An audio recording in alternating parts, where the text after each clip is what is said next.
शेतकरी कामगार पक्षाचा आज 78वा वर्धापन दिन सोहळा। वर्धापन दिन सोहळ्याला राज ठाकरे, संजय राऊत एकत्र। शरद पवारांचा मुख्यमंत्री देवेंद्र फडणवीसांना फोन। काल घडलेल्या यवत घटनेसंदर्भात चर्चा। सामाजिक वातावरण बिघडू नये यासाठी उपाययोजना करण्याची फडणवीसांना विनंती।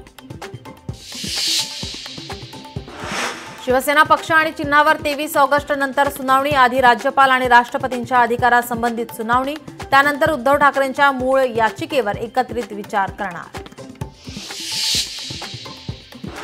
ठाकरे बंधूंना शह देण्यासाठी भाजपाचा आता गुजराती मतांवर डोळा। महाराष्ट्र गुजराती साहित्य अकादमीकडून गुजराती नाट्य प्रयोगाचे नियोजन।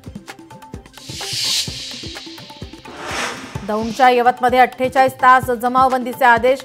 धार्मिक आणि राजकीय कार्यक्रमांना ही बंदी। कालच्या तणावानंतर सध्या तणावपूर्ण शांतता।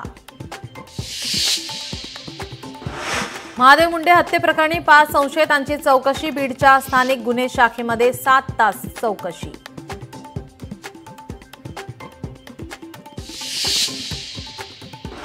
प्रवीण गायकवाड यांना पोलीस संरक्षण। अक्कलकोटमधील शाईफेक प्रकरणानंतर प्रवीण गायकवाडांसोबत 24 तास एक पोलीस कर्मचारी तैनात।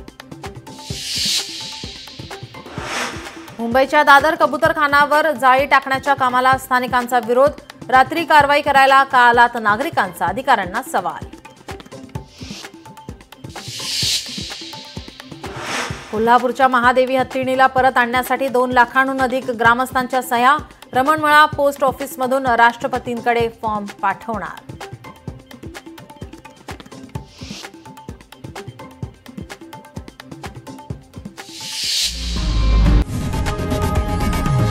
लोकशाही मराठी ऐका, पहा, जागरूक रहा।